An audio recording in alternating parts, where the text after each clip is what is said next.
All right, welcome to another episode of Sports Talk. We are live here at Waterbury, Connecticut, Brass City Television.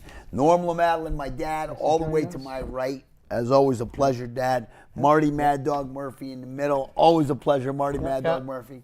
And I'm Matt LaMadeline. Welcome to the show. If you'd like to talk to us, we'd love to hear from you. 203-753-75. I'm sorry, 203. I was starting to go too fast. 203-753-7593 is our number here.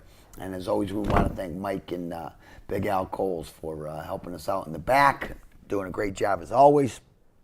Of course, we have brackets. We have basketball beyond basketball. But this also is the start of the Major League Baseball season this week already. Do I like March baseball? Well, when it's the WBC, I do. Yeah. I just wish that Major League Baseball wouldn't continually move the season up and up and up. We have the Yankees and the Giants starting Wednesday out in San Francisco. So, it is what it is, right? But I mean, my big question, I was talking to your dad about it, and then I thought about it. Yeah. They're playing another game tomorrow, spring training, Oh. against the Cubs in Arizona. Oh, the Yankees are? Yeah. Oh, I didn't know that. Okay. So and I'm assuming not coming it Yeah. out of you and me, but Right. is that what they're going to do is they're going to run out all the players that are questionable for the 26-man roster. Oh, okay. And find out what they got to make their final cut before the season starts. Gotcha. Okay. Because that would be the only thing that makes sense to play a game the day before the season starts. Well, it's weird because my uncle, who's down in Florida right now, sent me some pictures of being at Steinbrenner Field yesterday. So they were still, and we know they could be split squads, they could be, guys rehabbing. Cole's probably going to be down there for, another couple of months. So, it doesn't mean that they're still playing meaningful exhibition games. It's just baseball to me, they don't need to start in March. What is that? Why start in March? Now we're Halloween in the World Series is sometimes still on. You know what I mean? Well, that's the point. If you don't start the season in March, because of the way they've set everything with all the extra playoffs and everything, if you don't start in March, then you're going almost to Thanksgiving for the World Series. Do you want to go to Thanksgiving for the World Series? I think that would be fun. No, my thing is that the season is too long already, right? How about throwing in a couple of double headers here and there, and I mean, you're asking players to give up money. Yeah, because they're paid by the game. Right.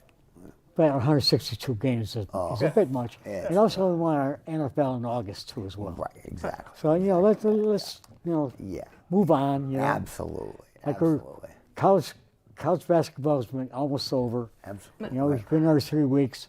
Their season is over. Right. Now we want baseball. Yep. Right. Then we want football. That's what we want. But that's the American way. Right. And somewhere in there, soccer goes through the whole thing. Right. And talking about the NFL, here's the biggest problem I have with the NFL. They keep talking about they need to add an 18th game So it's equal. Right. No, right. so that But no. the players don't want it No. anyways. The players are like, we need more money then. So that they're able to get the President's Weekend for the Super Bowl, so that most people have that Monday off for President's Day. That it doesn't become the most 6 day taken off. Now, Okay. All right. it's easy. Start your NFL season the second week of September. Don't need to add any more games. That'll run you right to the weekend that you want to get to. Right.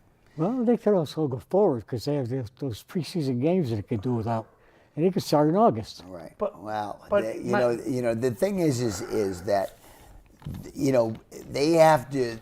I don't know how it works, but college football always starts first, so you can't have NFL college, going. yeah. You know what I mean? College, The yeah. problem is we already have way too much layover with sports between hockey that I love and basketball that goes way too long. Then let's face it, MLB is just ridiculous, right? And then So, anyways, you know what? We could spend hours on that one. Yeah. Dad, I know you have a That's couple what of it things is. about baseball. We have basketball to talk about today. Okay, well, the thing is, I checked on the Yankees, what they're doing. They have the Yankee starters. They're going to start Max Fried. Is going to be starting against the Giants on Wednesday. Yep. Cam Schlittler. Hitler. Schlittler. Yeah, Hitler. Schlittler. It's Hitler, but Schlittler. Yeah, yeah, Schlittler, right? Schlittler. And then they have Will Warren and Louis Hill is in probably the fifth starter, but he's still in rehab. Well, what about Hill. the lefty, Rondon? Rondon's is on the IL still. Oh, okay. Yeah, they have Cole's Rondon, on the yeah. IL. Right. Right now, what the Yankees are doing, because of all the off days they have coming up, they're doing a four-man rotation with Matt Freed. But he already told us. Heel's the fourth, right? No, he'll going down to the minors. Oh, Heel's going to the minors. Wow, okay. So what do you have, Dad? Well, that's what I had. Right. This sort of stirring, and Will Warren. They just picked up Will Warren, and they were No, he was there, yeah, Warren's- yeah. Will He Warren's was a there first last line year. system. He was bullpen. Yeah. Oh, Yeah, oh. he was there last year. I Okay. remember that. I remember the last Yeah, he had year. 33 starts last Yeah. year. Okay, Yeah, so yeah, so yeah. so that's starting, and then also they talked about shortstop. Question about Volpe and Yeah. Jose Caballero. That's going to be maybe a problem, and we'll see how Volpe does. Well, Volpe's had out, surgery. right? Yeah, Volpe's Volpe's out till Yeah, at least- yeah, Volpe's till at out. least the end of April. Right. Yeah. And they picked up a guy who's playing third. McMahon was playing third last year. I believe he had a bunch of starts in exhibition play to see if he could do shortstop. I don't know if that worked out. George Lombard Jr. too. This Okay. is all guy get Okay. picked up. Yeah, Yeah. well, That's it. They're gonna have to grab somebody from the minors. I'm guessing. well, they said Lombard's going down to the minors because he has the glove. He has the glove to play third. He has the glove to play short. He has the glove to play second. Okay. But his offensive numbers aren't there. I mean, I think he's only like 20 right now. So Yeah. Right. And these They days, said- it doesn't matter, right? If you got a good glove, you don't need to hit the ball. No. It's just ridiculous, Major League Baseball. These a guys shame. batting 220, but they got a good glove. And I think that's where Volpe's in big trouble because he's not hitting and he's making way too many errors. They may find somebody to replace him this year, right? They just might. I'm sure he'll get his chance when he's healthy. However, you know what? You just can't have a guy making all those errors at shortstop. What I'm hoping is when he comes back, they split it with whoever was playing short Okay. with him. Yeah. They split it 50-50, and then give him a chance to either win his job back Right. or end up sitting on the bench. Yeah, and it's too bad because I know my dad's a big fan. I like Volpe, but he's just not getting it done. Well, there's a unfortunately. time for everybody. You know, Yeah. there's a time when you should say, "Hey, it's time to move on." Right. You know, if you stay on too long, you just ruin your career. And that's the thing. You start wondering. He was unfair to him. Yeah, it is unfair. Unfair to him, but he was anointed the next Derek Jeter. Right, exactly. Yes, exactly. And- right. And that's and- tough shoes to fill. And those are you're talking about filling a Hall of Fame shortstop shoes. Yeah. And yeah. being from the same area in New Jersey, you got to wonder if that kind of pressure finally got to him. Yeah. It's too bad. His career is not over as a Yankee, right? But he's not healthy now anyway. Right. So they got to start the season with somebody else. Yeah. And yes, and the pitching staff's going to be interesting. I think Schlittler's got a lot of weight on his shoulders as well. But if Rendon comes back healthy, and Cole is going to come back healthy eventually, they should be okay. I mean, Should be. I mean, they're already talking. Originally, they said Cole would not be back till June. That's what I had heard. They're Yeah. talking. They're talking about the way his rehab's going, everything. There's a good chance he could be back at the beginning of May. Okay. All right. And they're talking about Rondon should be back second, third week of April. Right. So you get those two back. You could pretty much from there. And I think that would be the smart thing to do. 'Cause I hear a lot of teams talk about doing it, running a 6-man rotation, Yeah. less wear and tear on the pitcher's arms. Right. And the way that Booney abuses the bullpen, Right. They might be better off as well. Just one other thing that we completely forgot was the WBC happened while we were Yeah. the final game, if you will, on the last Tuesday, St. Patrick's Day, and it is just, to me, I was very, very disappointed. Obviously, I wanted Team USA to follow in the footsteps of Team USA hockey, but there was just zero bats except for a 2-run homer by Bryce Harper. Yeah. It's not like they got whipped. They only lost 3-2. Right, but Tremendous pitching, but boy, the bats went silent. Here- And they went silent as well in the game before because they only won 2-1 the game before as well. Here- So but the struggle. 3 Ks by Judge. here's my You know what I mean? Say what you will, but they were out pitched. Here- Three here's best my hitters in baseball. Yeah. Best hitters in baseball. But here's my question, right. and got to ask the manager of Team USA. DeRosa. Yeah. Bednar has shut everybody down. Bednar's, yeah. Why after the game was tied? Why wasn't he in there to pitch the ninth? Yeah. Because if he pitches the ninth and they don't score a run, that could have changed the whole outlook of the game. Right. But think about what Bednar had done. He may have already been through his pitching. I know that every player had something yeah. about them. right. They can only throw so many innings. Right. They can only bat so many times. I mean, that was one of the biggest problems with the WBC, right? Was that because of the upcoming season, Right.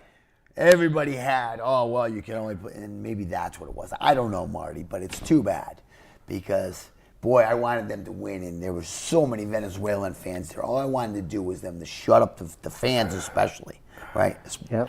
But they couldn't do it, and it's a real shame. One other thing in the sporting notes that I just need to mention is Alex Ovechkin, the grade 8, just scored his 1,000th goal. And that's the combination of regular season and playoffs, but 1,000 goals.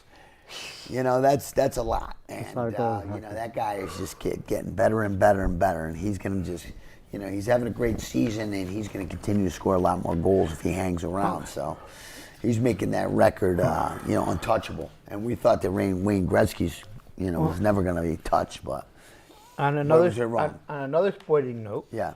I think we should mention that MMA champion Chuck Norris passed away at 86 years old. Yeah. Yeah, what a shame. I was like this guy. Unbelievable. Walker, A great Texas- American hero. Walker, Yep. Texas Ranger. I mean, but What a he great series he that was an MMA superstar. He's good. Yeah, he's just He was fantastic guy. unbelievable, yeah. Cool guy. Yep. As they say, he was very humble. He did a great job. And, and- the way he took and on, he the way he flipped guys over his shoulders and around the back. And I mean, this guy was a wonder. Yeah. And yeah. and Like he did $6 million man. Right, and right. he did- Yeah. he did so much stuff for different charities. I Yes, read he that did. too. I did read that. Yes, that he was just a great human being. He was a special man. He was well loved. Well loved. Now, so we have to, unless you guys have something else, we have to get into basketball. Okay, let's go. The UConn women, we might as well say it first, are whipping Syracuse right now. Ho hum, they move on again. Their first game was they whipped up on University of Texas San Antonio, 90-52. Obviously, number 1 seed throughout the NCAA tournament. Syracuse has 12 points. Yeah, at it the was half. 65-12 at the halftime. Yeah, so it's again, it's another game that they're just going to walk through. Syracuse scored 8 points in the first quarter. Yeah. Scored 4 points in the second quarter. Yeah, and it's crazy. So I don't see them in any competition until whenever. You said Marty Vanderbilt. and, I think their next opponent in Sweet 16, North Carolina, can give them a run for their money. Okay. All right, so But they want to if- beat them by 20. The matchup I'm hoping for Yeah. in the Elite Eight would be Vanderbilt against UConn, Okay. because it would be the number 1 scorer in the country for Vanderbilt Okay. and Shay Ralph against the UConn program and Gino R.E.M. I think that would be probably the greatest matchup in this whole tournament. Okay. All right. Well, you know what? We shall see if they're going to have any competition. I mean, we will see. I mean, they're going to obviously start playing the best of the best. Yeah, I mean, whether it's in their bracket or if it goes down to the final four. yeah, I mean, if it gets to the Final Four, and if all number ones get to the Final Four, Yeah. they would end up playing. Oh, wait, I'm looking for bracket. Yeah, that's the men's Semis. right there. Yeah. They would end up playing South Carolina in the Final Four. Yeah, that's where we're going to see some real good basketball. Because UConn women have 12 championships and 14 Final Fours. So that's where we get to the real nitty-gritties of the Elite Eight and the Final Four. Right, That's what we want. Right. So basically, combined 26 Final Fours that became 12 became champions. That's amazing. That's It's absolutely team is- amazing. Right. I don't think anybody will ever beat that. Right. 26. I was saying before we went on the air, to both of the gentlemen here that, to me it's unwatchable. I want the old days of, when they had competition against Tennessee. Those were great games, and even when they lost in the championships, they were good games. So it's coming down to that. Well, I mean, they played. The last 2 weeks going to be great. Yeah. They played that Tennessee in the regular season. Yeah. Well, no, Tennessee's not the same anymore. Well, but they used to be. They used to be awesome. But there are others too that Yeah. have come up. Yeah. All right, the men. Let's do it. Dad, what do you got? Start us off. I Okay, know you what got I a have whole is, bunch of stuff there. This is what ESPN says what the odds are from now on. Okay. And the figure that Arizona is number one. That the odds that they're gonna take Wow, it all. even over Duke? That's what they said. Wow, okay. And they said Michigan's number 2, Okay. Duke number 3, Houston number 4, Yeah. Illinois number 5, Iowa State number 6, Purdue number 7, Michigan State number 8, St. John's number 9, UConn number 10, and then Arkansas, Alabama, and Nebraska. This is the final 16. Wow. And the reason they say that is because Arizona is still as strong as they ever were. Okay. It has a big wins, but good margins. Okay. Duke, they're going to be facing St. John's, which they, according to ESPN, they think that Duke is going to beat St. John's. Okay. All right. Okay, and then, of course, then UConn will have to face either Duke or St. John's. Well, they have to get by Michigan State Yeah, first. Well, Well, they have that's Michigan what I State mean. That's why they put UConn at number 10. Oh, gotcha, Because they think okay. they have a very hard road Yeah. ahead. Yeah, they really do. Well, we said from the start that this bracket it's going to be brutal. Oh, yeah. So And just- sure enough, it is. And that's what the experts are saying. Yeah. They really think that UConn has a very tough road ahead. Yeah. And we've already talked about it. Should UConn get by Michigan State, right? Do we want to play St. John's again? Or do we want to play the number 1 overall seed Duke, right? Which is the worst of two No, evils, they, right? they gave them a very hard road. Pick Yeah. your poison. Yeah. I honestly, I would take either game, and I would. Oh, I, we'll take either game. That's for sure, I- right? I would we get- want to be there. I would We get, want to win either game. I would give you kind of. I give them a shot against St. John's, but I think they could beat Duke. Yeah.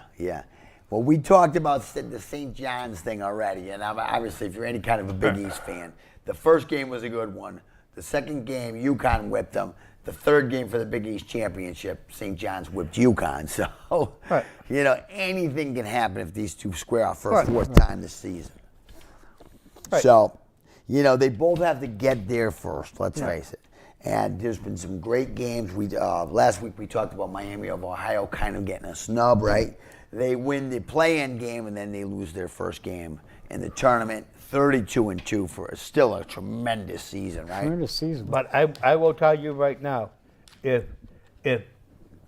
UConn and St. John's end up in the Elite Eight, whoever wins that game will be in the championship game. Well, that's my Well, thing. I think so. I would Right, think so. Right. I think that it's strong and that they're going to get the challenge. And the way UConn is playing now, I think the last 2 games have been great. Well, the bottom line is when you get to the Elite Eight, you're going to play the winner of Iowa, who's a number 9 team with a huge upset over Florida, right, against a number 4 Nebraska team that I don't think they were expected to be there either. All right, and then the other game is Illinois, who's the number 3 seed against the number 2 Houston.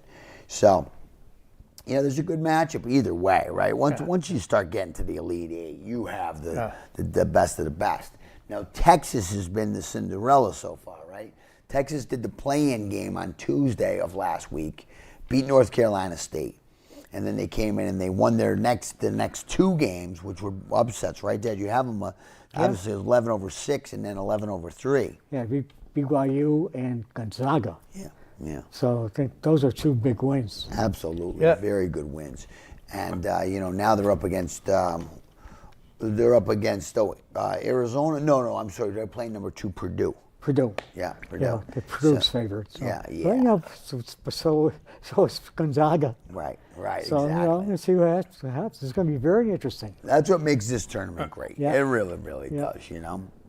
So, I mean, what we have on the other side, basically, we have Arizona against Arkansas, we have Texas against Purdue, and then we have Michigan against Alabama, and Tennessee, who knocked out Virginia yesterday, which Yeah. was another great game, right? Number 3 Virginia knocked out by number 6 Tennessee, and they'll take on number 2 Iowa State. So just a lot of good basketball. And boy, I missed the end of the St. John's. I just caught the end of the St. John's game yesterday. They should have lost. They should have lost to Kansas, right? Oh, yeah. I mean, 67-65 at the buzzer. So, I mean, just great stuff. You know, I mean, unless you guys have other stuff, we'll just go right to UConn, I guess. You guys got anything else on the brackets over there, Dad? That's just essentially, yeah, like I say, the best teams are coming up. Yeah. You know, there are some upsets. The strong teams are as strong as ever. And I think UConn is playing good basketball now. They're back to where they were. Right. We got a lot out of Reed, and we got a lot of Caravan. And It's about time. Caravan, 2 good games in a row. Well, he's had many good games. Right, You know, right. they played 36 games, and you know, most of the time he was right there. Yeah, the problem is he was very up and down the last month or so. So Yeah. it's Yeah. good to see him finally he's- playing well. Yeah. He again. scored 17 points in the first round. He scored 27 points last night. Yeah, Yeah. yeah. Well, That's what I think. That's what I say. And solo ball is due to come back. I mean, he's Non-existent. well, Unbelievable. he's had some bad games yeah. recently. Yeah, non-existent. Reed was unbelievable last night. But Reed is picking up. You know, Reed's picked up. Well, the problem with Reed's, he gets 2 fouls in the first half, and Yeah, you know, then he sits maybe 5 or 6 minutes, and the defense falls apart. Yeah. He's a defense. When he's on the court, he rebounds and he scores. Well, I'll tell you what, that first game against Furman, 31 points, 27 rebounds. I don't think they win that game without Reed, to be honest with you. He was Right, by right. far the. Right, because he won the everybody game. else other than Caravan was non-existent. And then at least in last night's game, they had 4 guys with 10 points or better. Reed ended up with 10 points and 13 rebounds, even though he had 0 points in the first half. Yeah, because he was on the bench most of the first half. Yeah. It's crazy, but at least, you know, we got something from Ross yesterday. We got something from Mullins. I mean, this is what we need. Yeah, Mullins looked pretty good last night. Yeah, he's an amazing. When I don't know what it is. I mean, obviously he's an 18-year-old freshman kid, right? But man, when he is on, boy, he is some talent. Is his father Chris Mullins? You know, I don't know I that. don't think so. Yeah, They, I don't they, think they, so. They would be but saying yeah. that. We've, Yeah, you know, we've been hearing a lot about that. yeah. The only one I know is that Bill Murray's kid is An assistant coach. is Assistant coach for the men. Yeah, you know, and that's the most notoriety I know of on the UConn team, besides the cartoon character Hurley himself, who is the star amongst stars. But yeah, I mean, let's face it, guys, we really need Demery to do something. We need Solo Ball to do something, right? Yeah. I mean, it was great to see, like we said, 4 guys with 10 points or better Yeah. yesterday, but. Some of these guys have just not stepped up in the last month, 5 weeks of the season, and it shows. Yeah, it does. Shows. It really does. Yeah, and when you look at the women's side, when Gino takes his stars out, and his second team is still running up They the still score. score. Yeah, that's I true. mean, They'll be playing the whole second half this today. it's funny because one of the national broadcasters on the halftime show turned around and said that 6 of the 12 girls on the team that aren't the starting five Yeah. would be starters on any, Absolutely. team, These- any other team in the NCAA. Right, and it's amazing because the women's portal doesn't seem to be as crazy active as the men's portal, right? Because you would think some of these girls would just say, "I want to play." You know, I get it, the whole UConn, and it's awesome, right? It's awesome, but if these girls could be starters elsewhere, you think, you know, Yeah, you think they were going to- yeah, you would think that they would leave. But you know? I mean, it comes down to what Gino teaches. Right? Team first. It's obviously the program, right? It is the program. Team first. Yep. Yep. That's why, and now, and I mean, Gino's been crying for since the beginning of the season that he wishes Sarah would be a little more selfish. Yeah. Because, Yeah. Well. because she's only scoring 20 points in 3 quarters. She is so unique, that woman. I can't believe it. Yeah. Both sides of the court. Oh yeah. Rebounding, steals, assists, scoring. She's unbelievable. Like I She's said, unbelievable. when this season's finally over, she's gonna be the first woman in NCAA history to have 90% from the foul line, Yeah. Oh yeah. All shooters. 60% from the field, 40% from 3 point. Yeah. Yeah. It's just it's amazing. And steals and yeah. assists and blocks. Yeah. Unbelievable. Just unbelievable. Yeah. So we don't know. Do we know where the UConn women are going from here? Obviously, they're gonna. You know, it'll depend on who wins next. But, The North Carolina is your next. They already know. North Carolina is your next opponent. okay. The question is it a 3:00 start or? And it's Saturday of next I week. think it's Saturday. Saturday, Monday. Something. I know the women are. Yeah, are they're the Saturday, opposite. Monday, where the guys are. Guys are Friday, Sunday. Okay. Well, we know that UConn men are scheduled for Friday night at 9:45 again. Ugh. Yeah, St. Killing John's, us, St. killing John's us. game before- Oh, St. John's I was up before. till 1 o'clock Saturday morning watching the UConn game, and then last night I fell asleep at the half. So we're done, but we're done, guys. So you got one last thing if you want to throw it in. If not, we are done here. Was there one last thing? Nothing. That's all I had. Okay, Marty. Covered one last everything, yeah. thing. All right, we're out of Covered here it, then. yep. For Norm LaMadeline, my dad, Marty Mad Dog Murphy, I'm Matt LaMadeline. Enjoy, your sports, especially your hoops, and we'll see you next week. Oh, good.